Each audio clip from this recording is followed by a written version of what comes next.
আজকে একটু ইলিশ রান্না করব, তো তার জন্য এই বের করে নিয়েছি। পুরো একটা ইলিশই কিনে নিয়ে এসেছিলাম। তো একদিন খাওয়া হয়েছে, সেটার আর ব্লগ করা হয়নি। তো আজকে ভাবলাম একটু করি। তো লবণ, হলুদ, একটু ধনে গুঁড়ো, একটু জিরে গুঁড়ো দিয়ে মাছটাকে আমি ম্যারিনেট করে নেব। আজকে ভাবছি সর্ষে পোস্ত দিয়েই ইলিশটা বানাবো। কেন আমাদের বাড়িতে সকলেই সর্ষে পোস্ত দিয়েই ইলিশ পছন্দ করে। এবং ওটাও খুব ভালোও লাগে, একটু ঝাল ঝাল বা স্পাইসি ভাবে করে নেব। তো মাছটায় খুব ভালোভাবে সব কিছু লাগিয়ে দিলাম, দিয়ে এটা আমি এখন 20 মিনিট মতো একদম রেখে দেব। আর সর্ষে পোস্তটা আগেই বেটে নিয়েছি, ওটা আর আপনাদের সঙ্গে দেখানো হয়নি। তো কড়াই বসিয়ে দিলাম, কড়াই গরম হয়ে গেছে। আমার এটা একদম ঘরের সর্ষের তেল, তার স্বাদই আলাদা। তো এখানে আমার কালো জিরে ছিল না বলে 5 ফোড়ন দিলাম, দিয়ে ফোড়ন দিলাম, দিয়ে মাছগুলো একদম দিয়ে দেব। আর মাছগুলোতে অন্য কিচ্ছু ব্যবহার হবে না, আর স্বাদ অনুযায়ী যে লবণটা লাগবে। আর এই যে সর্ষে পোস্তটাকে জল দিয়ে নেড়ে নিয়েছি, তো দিয়ে দিলাম। এবার ঝোলটা ফুটে গেলেই হয়ে যাবে। আর তার সঙ্গে কয়েকটা কাঁচা লঙ্কা চিড়ে দিলাম। আর দেখলাম একটু লবণটা কম লাগছে, তো লবণও দিয়ে দিলাম। এইভাবে রান্না করলে খুব সুন্দর লাগে। আপনারা কে কীভাবে রান্না করেন অবশ্যই কমেন্টস করে জানাবেন। তো মাছ তো এই যে প্রায় হয়ে এসছে, ফুটেও গেছে। আর কি সুন্দর দেখুন কালারটা এসছে। আর আমি খাবারের পরে ভয়েস ওভার দিচ্ছি, মাছটা সত্যিই খুব টেস্টি ছিল। আর মানে ইলিশের সঙ্গে আমাদের আলু পোস্ত লাগবেই। তো আলুও কেটে রেখেছিলাম কয়েকটা কাঁচা লঙ্কা চিড়ে দিয়ে। আর তার সঙ্গে বাইরে কিছুটা কর্নফ্লাওয়ার রাখা ছিল, তো আমি ভাবলাম কর্নফ্লাওয়ারটা একদম কাচের বোতলের মধ্যে ভরে নিই। সবসময় প্রয়োজন, না গুছিয়ে রাখলে তখন আবার এখান থেকে গ্রামের বাড়ি চলে যাব, তখন আর হবে না।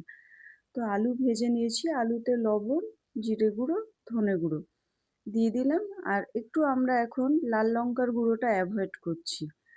যা কিছু রান্না বান্না হচ্ছে কাঁচা লঙ্কাতেই, মানে ছেলেকে হস্টেল থেকে দিয়ে আসার পরে কিছুটা কাঁচা লঙ্কা কিনে নিয়ে এসেছিলাম। আর তার সঙ্গে আলু পোস্ত সেদ্ধ হওয়ার জন্য গরম জল দিয়ে দিলাম। আমি সব রান্নাতেই গরম জলটাই ব্যবহার করি।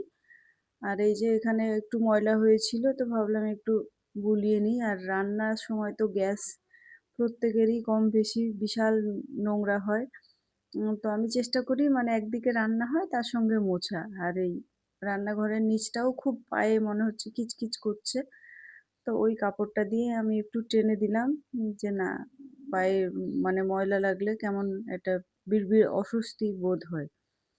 তো আলু পোস্ত এই যে সেদ্ধ হয়ে এসছে, তো আমি পোস্ত তো বেটেই রেখেছিলাম, তো পোস্তটা দিয়ে দিলাম। একদম গরমের জন্য হালকা পাতলা রান্না বান্না হবে। আমার আলু পোস্ত ভীষণ পছন্দ। আর মাছের সঙ্গে আলু পোস্তর কম্বিনেশন তো মানে ভীষণ সুন্দর, কি বলবো। তো রান্না করতে করতেই কালকে কিছু কাপড় কেচেছিলাম, সুতির চুড়িদারগুলো আয়রন করব। তো ভাবলাম একটু গোছগাছ করে নিই। আমি আবার চুড়িদারগুলোতে মানে মাড়টা দিই না, মাড় দিই ওড়নাগুলোতে। আর গরমের সময় তো কটন কাপড়ের ডিমান্ডই আলাদা। এটা আপনারা আমরা প্রত্যেকেই জানি কি এত সুন্দর কমফোর্টেবল। তো চলুন ঝটপট করে জামা কাপড়গুলো ভাঁজ করে নিই। আর আয়রন যখন করব তখন সেটাও আপনাদের দেখাবো। তো জামা কাপড় গোছানো হয়ে গেছে, তো এটাই আমাদের ডেইলি ওয়্যারের আলমিরা। তো এর মধ্যেই সব কিছু ভরে থাকে, তো প্লিজ ইগনোর করবেন। আলমারিটা একদম মানে ম্যাশ হয়ে আছে। তো গুছিয়ে তো আপাতত রেখে দিয়েছি, বেডটা পরিষ্কার হয়েছে। আর এইদিকে আমার আলু পোস্তও রেডি হয়ে গেছে। তো আলু পোস্তটা এবার নামিয়ে নেব। আর এই বালিশগুলোর এখন প্রচুর দাম। একটা শিমুল তুলোর বালিশ বানাতে গেলে 1000-1200 পড়বে। তো আমরা সবসময় শিমুল তুলোর বালিশই ব্যবহার করি। তো এই বালিশের উপরের কভারটা খুলে গিয়েছে, তাই এই যে এইভাবে এটা কোনো রকমে সেলাই করে রেখে দিই। এই যে এর নিচেও আর একটা কভার আছে, তো ওটা কটনের। আর এটা দিয়েছি একটা মানে সিনথেটিক কাপড়। এগুলো না করলে এই বালিশ আমাদের প্রচুর ফেটে যায়। আর সংসারে কাজের তো শেষ নেই। আর তার সঙ্গে এখন বাজছে 11:30। তো একটু চা বানিয়েছি, চা খাবো আর এই কাজটা করব। তাহলে আজকের মতো রান্নাবান্না একদম কমপ্লিট হয়ে যাবে। ও তার মধ্যে আবার কাজের মেয়েও আসেনি। সে যদি আবার না আসে, তার টাইম 12টা পর্যন্ত, না এলে তখন আবার মোছামুছিও করতে হবে। তো আজকে ভাবছি মোছামুছি করব না, একদম ঝাড়ু দিয়ে রেখে দেবো সে না এলে। তো চলুন ঝটঝট করে এটা করে নিই। আর বৃষ্টি হচ্ছে বলে এখন গরমটাও একটু কম পড়েছে, মানে গরম কম লাগছে। আর এই যে চা বানিয়ে নিয়েছি। আমার মতো কে কে দুধ চা লাভার বলেন?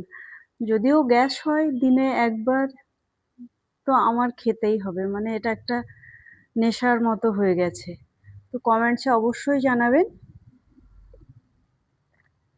ডেইলি লাইফের আরও একটি ব্লগে সকলকে স্বাগত।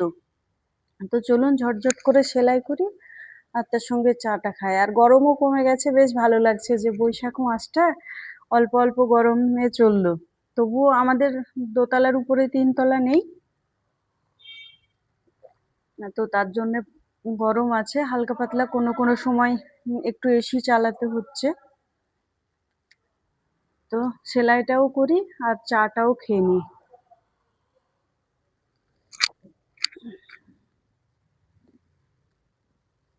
দিয়ে এটাতে একটা কভার পরিয়ে দেব।